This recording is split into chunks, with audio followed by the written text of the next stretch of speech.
what's your background and why are you the one to start this petition?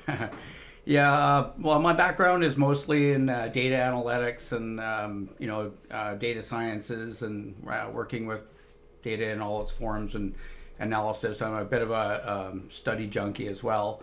But how I ended up being involved in advocating for the railway was last year when the VITCC was running their petition.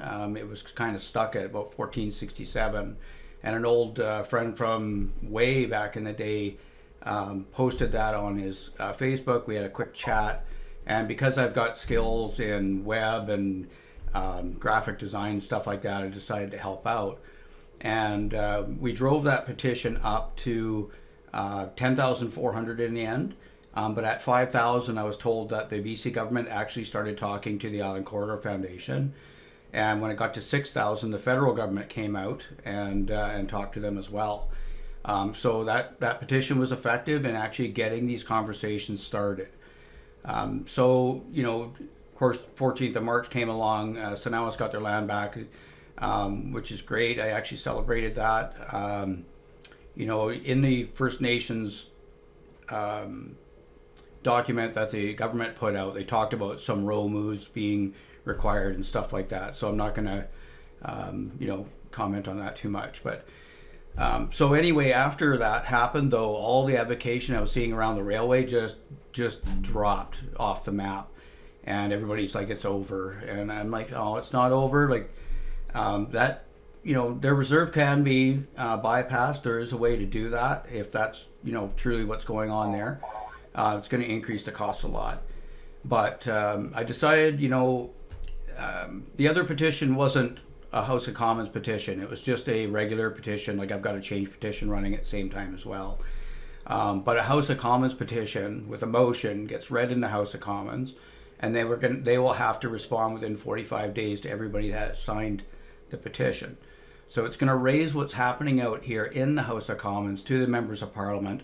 I know it's a bit of a firestorm in there right now, but this needs to be raised at a national level. We're talking about reconciliation with First Nations. We're in a world of UNDRIP today, and they want some accommodations. They want some water mitigation work done. They want a couple of road moves, I believe. It's all articulated in that document. So I decided to start a petition to the House of Commons. I raised, Island Corridor Foundation's only asking for $431 million to restore the railway, because railway restorations are very easy and they're a known thing to do. And the BC government studied the entire thing, the condition of the railway, the trestles, the bridges, and the whole bit.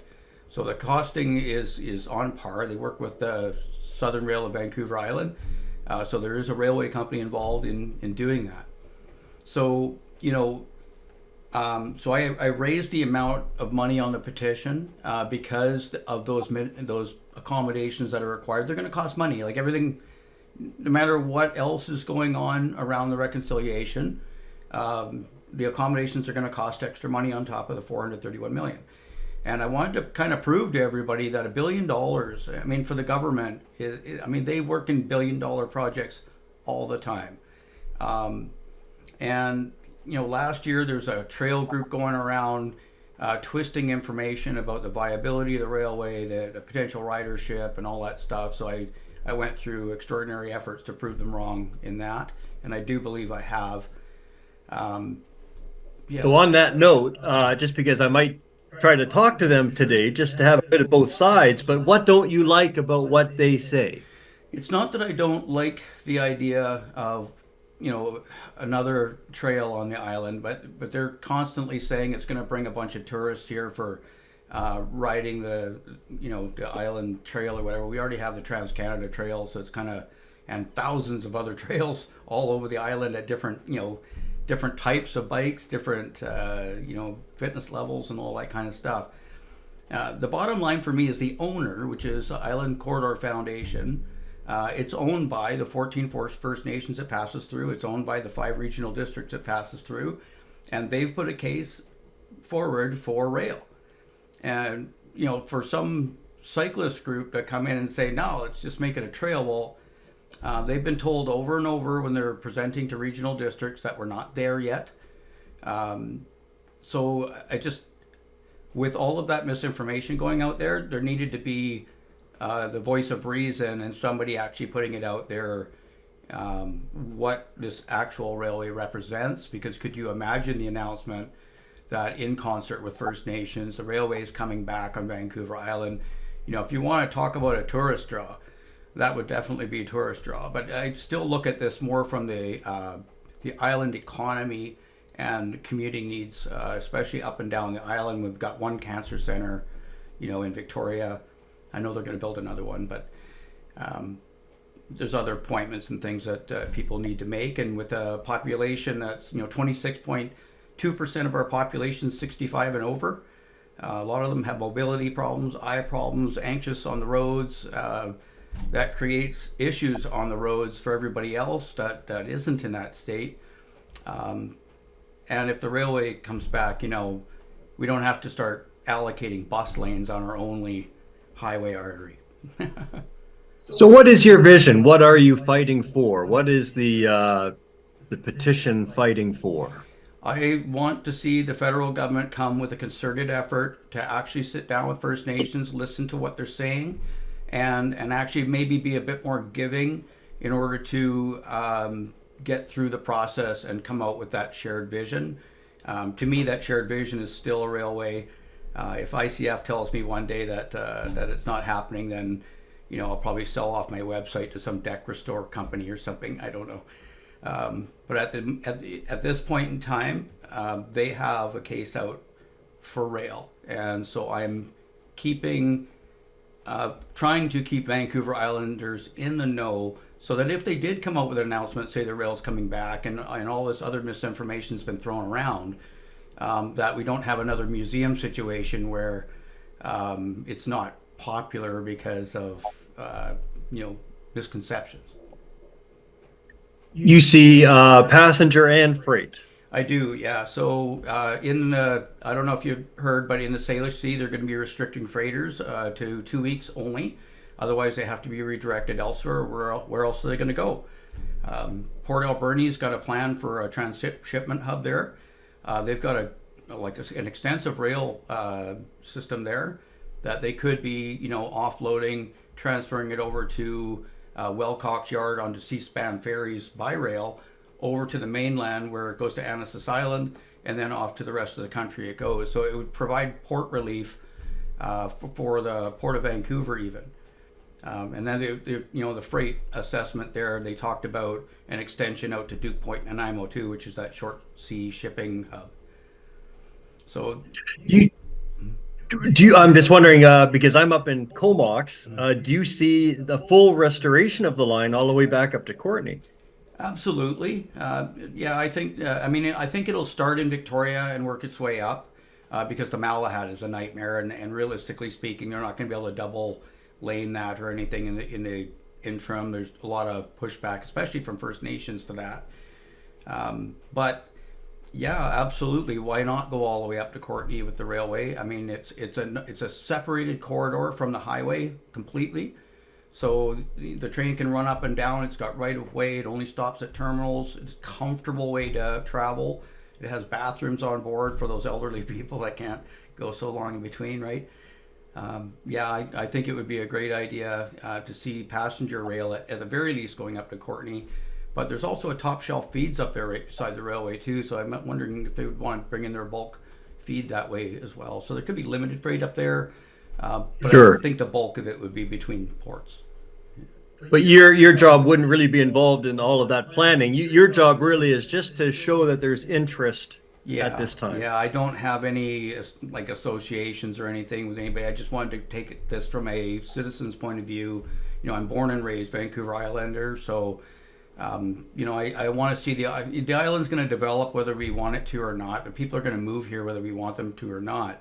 It's about how do we create our transportation system so the impacts of roads, which are almost like an exponential growth issue, can we take some relief off of those and push back those developments and provide an alternate route while work is being done too, to the highways.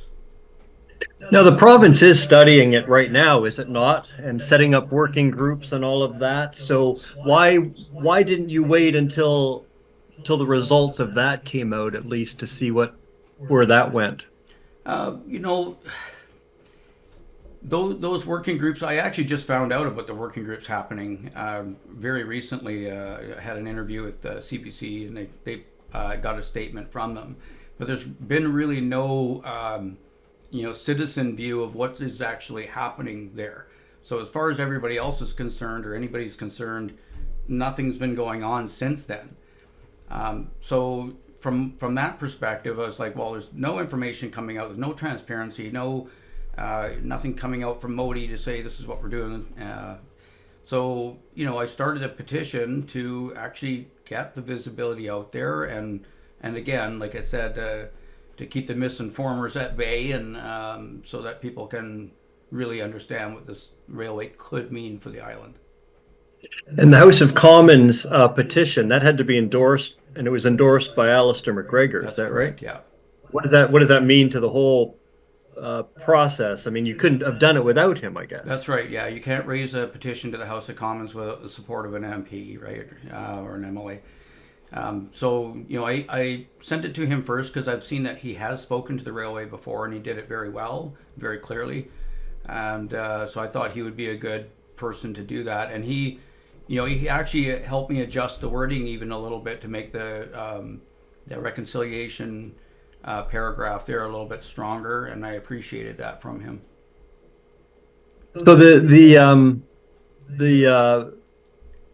the petition, it's not binding or anything like No, that, right? And you don't have to reach a certain, like you could have one person or a million, no, and you it have to have might, 500. Yeah, oh, 500 minimum. yeah, to Okay. certify it. Um, yeah. So without it being binding, but you say at least it's someone rises in the House of Commons. People on the other side of the country are going to hear about this, and that's kind of the attention you wanted to get by You got having a it. House of Commons petition. 100%. Yeah. So I'd like them to hear about it. I'd like the citizens of Canada to hear about it. This is reconciliation, so nation to nation discussion. And with it all being quiet, and then these other people going around throwing misinformation around, I felt there needed to be somebody that was again communicating proper information. And again, so how much do you think it would cost to get it going again? So I'm going to go by, the BC government did their assessments. I did a condition assessment. All that was costed. Without the 97% contingency, it was $431 million, that's how they that's how the Island Corridor Foundation made their business case. So like I said, I upped it to $1 billion as a reserve fund, not necessarily as required spending. But it's going to be a bit more with the accommodations that are being requested. So I just wanted to get the point out there that don't restrict yourself to 431 million and be resistant to changes. Let's get this done for the island, and so people can start moving around cheaper too. Like I think of how many times I used to go to Coombs all the time. Now I'm looking at my gas budget. You know, It doesn't get any cheaper as the days and weeks and years go on. no, It's it uh, it's doesn't. getting older and older, isn't it? No, it doesn't at all. I watch my bottom line go down like every year. And I make a good clip of money, and still, like, I don't have money to go out and buy a new electric car and stuff like that. I actually fear a car payment now. I managed to actually get rid of mine. Mm. Do you worry about how long it goes before a decision is made? Because the bridges, the rail line itself, everything's getting older and older, and therefore more expensive to do something with if we had to wait another decade. It's already been, I don't even actually, how when was Just the about I had 13 a years since for the 13 ENN, year. the Alberni line is longer. Yeah, right. But if you look at the Um, Kensal Trestle, they restored that one beautifully, and so the rest of them can be done as well. It's not a replacement requirement. They're they're mhm. built to last. Do you think it's like now or never though? No, no, not at all. Like I said, again, it's raising awareness. It's keeping it in people's minds so that if we do get a positive, outcome from the working groups, we're not going to have, see a bunch of pushback by people that have been misinformed about it. I think as of today, you've got 6,600. Yeah, that keeps rising. I mean, it's probably getting towards 6,700 by now. How many would you like to have? I'd like to have 10,000. That was kind of my goal. Um, but 120 days to get 10,000 signatures. I mean, people don't like signing petitions, so getting them to get in there, it takes passion to do that. And that's the measure I use. I mean, to get 6,600, I've had no media, support up until now, and I just have a Facebook page and a website. So I mean, if I can get that much or that many people interested in it in 120 days, I think that's significant. So the deadline is Thursday. Would it be Thursday at midnight? No, it's at 10:30 a.m. Okay, It's I like didn't see that. 1:25 Eastern time. So we've actually got like less than 48 hours. Yeah. Feeling the pressure? I no, I mean it's a want to have, not a need to have. I think the point of it has already been made. The people that used to be running around with the misinformation seem to be a lot quieter. I still got a lot of troll accounts on my Facebook and whatnot, but it is what it is. And really, I mean, you say there's lots of trails anyway. You can still have both. Yeah, yeah. I mean, there's 105 kilometers of E&N trails beside the rails now, like in the city centers, right? You go into Victoria and there's actually a Galloping Goose E&N loop that you can do. So it doesn't need to be connected throughout the entire corridor. I mean, it would be nice, but it would take some extra work for sure. Because I mean, I'm not sure you can build a pedestrian thing on the side of a trestle or not, or if you'd have to build a completely separate thing, kind of like the Mackenzie overpass where they've got that walkway that goes over top. I keep eyeballing that, going, I wonder if we could put those next to the trestles. Well, with enough money, anything could be done, right? Right. But yeah, that's all I need. But is there anything I've missed that you'd want to say? I don't think so. Just like I hope that people will get that little boiling passion going and jump in there and sign the petition, get the numbers up, and we'll see what comes. What's the easiest way for people to find the petition? Probably to go to my restoreislandrail.com website. It's linked right at the top of that. Otherwise, I'm going to have to read you off a big web URL.